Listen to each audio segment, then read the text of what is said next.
Good afternoon. Phil Lindemann with your news from Vail Summit Orthopedics and Neurosurgery on Krystal 93. This weekend, I-70 was the slowest it's been since late June, with just over 136,000 cars at the Eisenhower-Johnson tunnels. That's down 5.5% from last weekend, just barely busier than the same weekend last year. Midday was most consistently busy, with more than 3,000 cars every hour, 11 a.m. to 4 p.m., all 3 days.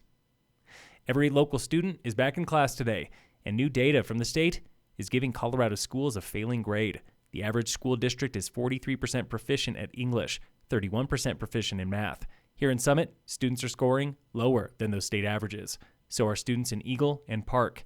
Steamboat gets the highest marks in the state, 69% for English, 52% at math. Aspen is not far behind them. Every district did lose some ground during the pandemic. The 2 years before that, though, scores were improving across the board. Federal COVID funding will soon expire for school districts statewide. Kara Drake, CFO at Summit Schools. And that's going to be some of the work that we'll do this year, is really evaluating how we've used those dollars and what programs we need to continue and what programs will have to go away because of the loss in funding from the federal grants. Early COVID spending included HVAC upgrades and hybrid learning platforms. State funding for schools here in Colorado is extremely complex, but most of it boils down to this. The biggest thing that increases our funding is growth in enrollment, new students coming to the district. Local enrollment should stay flat or drop slightly, about 69 students. Enrollment statewide is down too.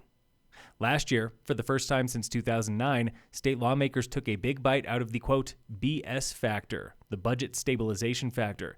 It let them take money away from schools to balance the budget. So it's definitely still in play. It's still decreasing funding to schools, but I do think that there is momentum among our legislators at the state level to try to address that. This year's BS factor is $431 million. That's about half of what it was in 2020. Local teachers are starting the school year at $50,000, 12 months earlier than expected. Drake, again. The majority of our changes to the budget this year were around compensation. Support staff, like custodians and drivers, are getting paid more too.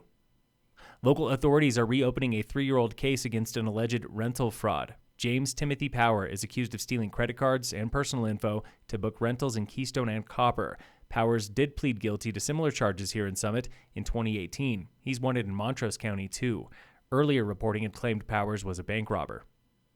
This just in, Breckenridge and Vail are opening for the ski season November 11th. At Vail, that is 1 day earlier than last year, which was the earliest ever. Keystone will open sometime in mid-October. It's the same vague timeline as Arapahoe Basin. And just like the Basin, Vail is limiting lift ticket sales this season. Shayna Silverman with Vail Resorts. This approach is really just to help us manage the experience during these popular times throughout the whole season. The company is not limiting Epic Pass sales for season or day passes. Breckenridge Ski Resort is bringing back year-round childcare with room for up to 20 kids starting the ski season. Year-round employee childcare was cut during the pandemic. We have been reporting on a new peer-reviewed study suggesting a correlation between social media and risky outdoor adventures. It looked at rescue missions at national parks in 2017, where victims had been posting to Twitter. At Summit Rescue Group, members say there might not be enough data to claim that social media is to blame, but it can be a factor. A hiker was recently rescued on Quandary while filming mountain goats in bad weather. A Colorado Springs couple was filming their trip to Hoosier Pass before an avalanche killed them and their dog this past winter. Local fire danger remains low today, with no fire restrictions here in Summit. And in local sports, brought to you by Red Mountain Autos. At their new location on Airport Road, Saturday was the Arrowhead Half Marathon and 5K, part of the Vail Trail Running Series, where Joseph Demore of Carbondale won the men's half marathon title. Christina Mascarenas of Colorado Springs took the women's race. Winning the 5K titles were young Henry Reynolds of Edwards and Rachel Ferris of Denver. Phil Lindemann with your news from Vail Summit Orthopedics and Neurosurgery on Krystal 93.